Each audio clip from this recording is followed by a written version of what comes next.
অসহায়দের গরু বিক্রি করে দিল দালাল চক্র ও প্রাণী সম্পদ অধিদপ্তরের কর্মকর্তা কর্মচারীরা। কখনো বড় গরুর বদলে ছোট গরু, আবার কখনো রোগে আক্রান্ত বাছুর দিয়ে নয়ছে বুঝিয়ে দেওয়া হয় অসহায় ক্ষুদ্র নিগোষ্ঠীদের। নেওয়া হয়েছে মোট অঙ্কের টাকা।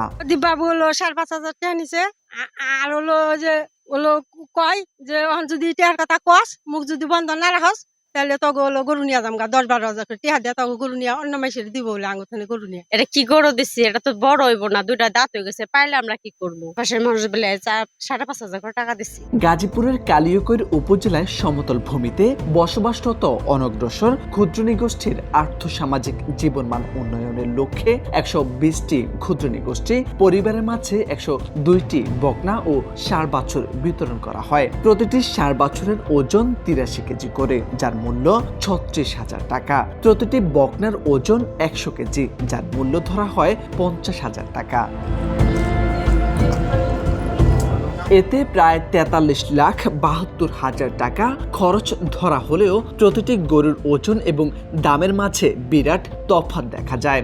সুস্থ সবল গরু দেওয়ার কথা থাকলেও দেওয়া হয়েছে রোগা ও অসুস্থ গরু। ভালো গরু দেওয়া হবে বলে 3,000 থেকে 5,500 টাকা নেওয়া হয়েছে প্রতিটি সদস্যদের কাছ থেকে। তারাও তো বলছে যে এই তারিখে এরকম গরু আসলো, কিরকম একটা ঠকানি হইলো না, এই কথাই বললো।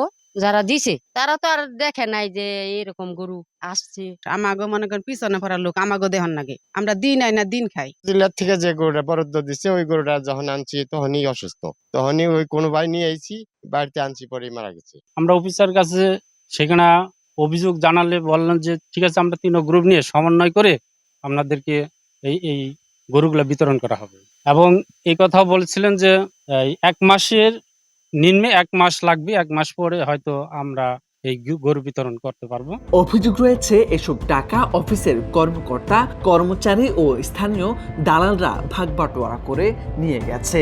কেউ টাকা না দিলে গরু ফিরিয়ে নেওয়া সহ মামলা দেওয়ারও হুমকি দিয়েছেন। বিতরণের তালিকায় বেশিরভাগই প্রভাবশালীদের নাম। এ নিয়ে নানা সমালোচনার ঝড় উঠেছে এলাকায়।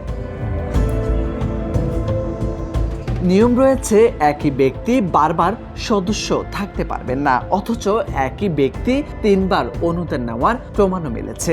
এসব সদস্যদের নামের তালিকার বিষয়ে নিগোষ্ঠীর লোকজন উপজেলা নির্বাহী কর্মকর্তার কাছে মৌখিক অভিযোগ জানান। তদন্ত করার বিষয়টি প্রাণী সম্পদ কর্মকর্তাকে দায়িত্ব দেন উপজেলা নির্বাহী কর্মকর্তা। তদন্তের বিষয় তোয়াক্কা না করে তাদের তালিকাকে প্রাধান্য দিয়ে এসব গরু বিতরণ করেন প্রাণী সম্পদ কর্মকর্তারা।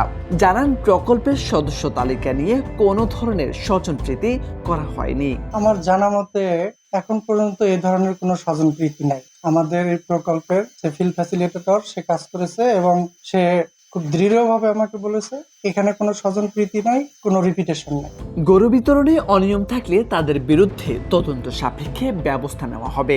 গরু বিক্রি করে দিলে উপকারভোগীর তালিকা থেকে বাদ দেওয়া হবে বলে জানান প্রকল্প সভাপতি ও উপজেলা নির্বাহী কর্মকর্তা। আর গরু হৃষ্টপুষ্টকরণের প্যাকেজের দিকে তো এখানে যে বিষয়টি উঠে আসে যে ব্যক্তিরা আসলে প্রকৃতপক্ষে খুবই গরিব, তাদেরকে না হয়ে যারা আপনার আছে সমাজের সচ্ছল আছে ক্ষুদ্র নিগোষ্ঠী তারা পেয়েছে। তো বিষয়টি আসলে প্রকল্পের যারা লোকজন আছে এখানে ওতপ্রোতভাবে জড়িত আছে উপকারভোগী বাছাইয়ের ক্ষেত্রে। আমাদের নলেজে আসার পরে আমরা তাদের সাথে কথা বলেছি, যদি এরকম কোনো ব্যক্তি পেয়ে থাকে তাহলে এই কাজে সংশ্লিষ্ট যারা আছে তাদের ব্যাপারে আমরা পিডি অফিসে কথা বলবো। 2 একজনের জন্য যেন একটা প্রকল্প বিতর্কিত হতে পারে, আমরা এটা কখনোই বরদাস্ত করব না।